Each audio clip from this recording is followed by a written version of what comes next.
കഴിഞ്ഞ വീഡിയോക്കകത്ത് ഞാൻ പറഞ്ഞിട്ടുണ്ടായിരുന്നു വീട്ടിലേക്ക് തള്ളപ്പൂച്ച വന്ന് അതിനെ പരിപാലിച്ച കാര്യമൊക്കെ പറഞ്ഞിട്ടുണ്ട്. പക്ഷേ ഈ പൂച്ച വരുന്നതിന് മുമ്പ് ഇതിങ്ങോട്ട് പൂച്ചയ്ക്ക് വരാൻ തോന്നിയൊരു കാരണം ഉണ്ടായിരുന്നു.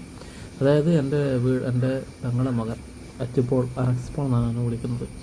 അവൻ ഞങ്ങൾ വീട്ടിൽ വന്ന സമയത്ത് ഈ തള്ളപ്പൂച്ച ഒരു വലയിൽ ഇങ്ങനെ കുരുങ്ങി പെട്ടുപോയി. ഈ പെട്ടുപോയ സമയത്ത് ഇവർ തിരിച്ചിട്ടുണ്ടെങ്കിൽ ഈ കത്രിക ഇങ്ങോട്ട് പോയിട്ട് ഇങ്ങനെ കട്ട് ചെയ്ത് അതിനെ രക്ഷപ്പെടുത്തി. ഈ രക്ഷപ്പെടുത്തിയ സമയത്ത് ഈ പൂച്ച എന്ത് ചെയ്ത് ഇവരുമായിട്ട് അങ്ങ് അറ്റാച്ചായി. ഇവൻ്റെ അടുത്ത് വരിക, ഈ കാലം ഇങ്ങനെ തൊട്ടി ഉരുമി നിൽക്കുക, ഈ ഒരു സെറ്റപ്പിലോട്ട് ഈ പൂച്ച ഇതായി.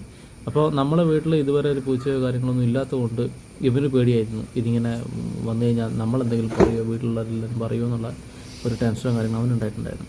ഇവനിത് പറഞ്ഞില്ല. ഇവൻ വീട്ടിൽ വരുന്ന സമയത്ത് എൻ്റെ പെങ്ങളെ മകനാണ്. ഇവൻ വീട്ടിൽ വരുന്ന സമയത്ത് ഇവൻ എന്ത് ചെയ്തിട്ടുണ്ടെങ്കിൽ ഇതിന് വീട്ടിലുണ്ടാകുന്ന കുറച്ച് പാലൊക്കെ കിട്ടുമ്പോൾ അതുകൊണ്ട് കൊടുക്കും. ഈ പിള്ളേർ വരുന്നതുകൊണ്ട് നമ്മൾ കുറച്ച് ബിസ്ക്കറ്റ് കാര്യങ്ങളൊക്കെ വെച്ചിട്ടുണ്ടാവും, അതെടുത്ത് കൊടുക്കും. ഇങ്ങനെ കൊടുത്ത് ഇവൻ ഇതുമായിട്ട് ഭയങ്കര സിങ്കായി കഴിഞ്ഞ് ഇവൻ കുറച്ച് ദിവസം വരാതിരുന്നപ്പോഴാണ് ഈ പൂച്ച ഇങ്ങനെ വരുന്നത്. അപ്പോൾ പൂച്ച വരുന്നത് നമ്മൾ നേരത്തെ പറഞ്ഞ പോലെ തന്നെ ഈ പൂച്ച ഇങ്ങനെ ഈ ഒരു കണ്ടീഷൻ ഉള്ളതുകൊണ്ട് നമ്മൾ എന്ത് ചെയ്തിട്ടുണ്ടെങ്കിൽ അതിന് കൂടുതൽ കെയർ കൊടുത്ത് അതിന് കുറച്ച് ഭക്ഷണങ്ങളും ബിസ്ക്കറ്റും ഇതൊക്കെയായി ബിസ്ക്കറ്റും പാലൊക്കെ കൊടുത്ത് അങ്ങനെ ഇത് സെറ്റാക്കി കൊണ്ടുവന്ന് അങ്ങനെ പ്രസവിച്ചിരിക്കുന്ന സാധനമാണ് ആ മറ്റേ അവിടെ വലിഞ്ഞ് ചേർന്ന സാധനം. അപ്പോൾ ഞാൻ പറഞ്ഞല്ലോ, ഇപ്പോൾ നമുക്ക് ഇതിനോട് വലിയ താല്പര്യം ഇല്ലെന്ന് ഞാൻ നേരത്തെ പറഞ്ഞിട്ടുണ്ടായിരുന്നു. കാരണം വെച്ചിട്ടുണ്ടെങ്കിൽ നമ്മളിപ്പോൾ ഇവിടെ റെൻറ്റിനാണ് നിൽക്കുന്നത്. ഇപ്പോൾ റെൻറ്റ് നിൽക്കുമ്പോൾ പ്രശ്നം വെച്ചിട്ടുണ്ടെങ്കിൽ അടുത്തൊരു സ്ഥലത്തോ അല്ലെങ്കിൽ നമ്മൾ സ്വന്തം വീടുണ്ട്, കണ്ണൂരാണ് വീടുള്ളത്. അപ്പോൾ അങ്ങോട്ടേക്ക് പോകുന്ന സമയത്ത് ഈ പൂച്ചയും കൊണ്ട് അങ്ങോട്ട് പോകാനും നമുക്കിവിടെ ഇതിനെ ഉപേക്ഷിച്ച് പോകാനും പറ്റില്ല.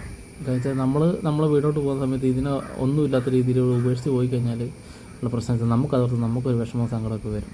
അപ്പോൾ ഇങ്ങനെയുള്ള മൃഗങ്ങളുമായിട്ട് നമ്മൾ കൂടുതൽ നോക്കാൻ പറ്റില്ലെങ്കിൽ നമ്മൾ എന്ത് ചെയ്യണ്ടേ, ഇതുമായിട്ടൊന്നും അറ്റാച്ച് ആകാൻ പാടില്ല. അറ്റാച്ച് ആയി കഴിഞ്ഞിട്ടുണ്ടെങ്കിൽ നമ്മളിവിടെ പോയിട്ടുണ്ടെങ്കിൽ ഇതെന്തായി അങ്ങനെയായി എന്നുള്ള നമുക്കൊരു വിഷമങ്ങൾ സംഗതി ഉണ്ടാവും. അതിന് വേറെ നോക്കുന്നുണ്ടാവും അതിനെ പൂർണ്ണമായിട്ടും അതിൻ്റെ ലൈഫ് ലോങ് അതിന് നോക്കുക. അത് നമ്മളെ വിട്ട് പോയിട്ടുണ്ടെങ്കിൽ പോട്ടെ, പക്ഷേ നമ്മളൊരിക്കലും അതിനെ വിട്ട് പോകാൻ പാടില്ല. അങ്ങനെയാണ് എൻ്റെ ഒരു മൈൻഡ് സെറ്റ് എന്ന് പറയുന്നത്.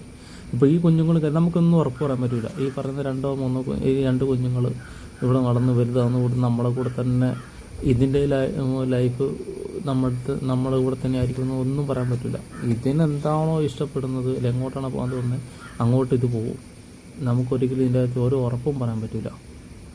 നമ്മളൊരു വീട്ടിലൊരു പട്ടിക്കുഞ്ഞൊക്കെ ആണെങ്കിൽ നമുക്ക് ലോക്ക് ചെയ്ത് വെക്കാം, അതിനെവിടെയും വിടാണ്ടിരിക്കും, അത് പിന്നെ നിൽക്കും. ഈ പൂച്ചയുടെ കാര്യത്തിൽ നമുക്കൊരു ഉറപ്പും പറയാൻ പറ്റില്ല. പിന്നെ രണ്ടാമത് ഈ പട്ടി അങ്ങനെയുള്ള കാര്യങ്ങളൊക്കെ ഇതിനെ എപ്പോഴാണ് ആക്രമിക്കാമെന്ന് പറയാൻ പറ്റില്ല. പിന്നെ ഈ പൂച്ചയുടെ ഒരു മെയിൻ പ്രശ്നം വെച്ചിട്ടുണ്ടെങ്കിൽ നമ്മൾ എങ്ങോട്ട് പോകുന്നതിൻ്റെ പുറകെ വരും, എന്തെങ്കിലും പറ്റിപ്പോവോ ഇതിനൊരു ശ്രദ്ധ എന്ന് പറഞ്ഞ സാധനം ഇല്ല. ഇത് ശ്രദ്ധിക്കും, വീട്ടിലാരൊക്കെ ഉണ്ടെന്ന് നന്നായിട്ട് ശ്രദ്ധിക്കും, ബാക്കി ഒരു കാര്യം ഇത് ശ്രദ്ധിക്കില്ല. അപ്പോൾ അങ്ങനെയാണ് ഈ പൂച്ച വരുന്നത്. എന്തായാലും ചാനൽ സബ്സ്ക്രൈബ് ചെയ്യുക. പുതിയ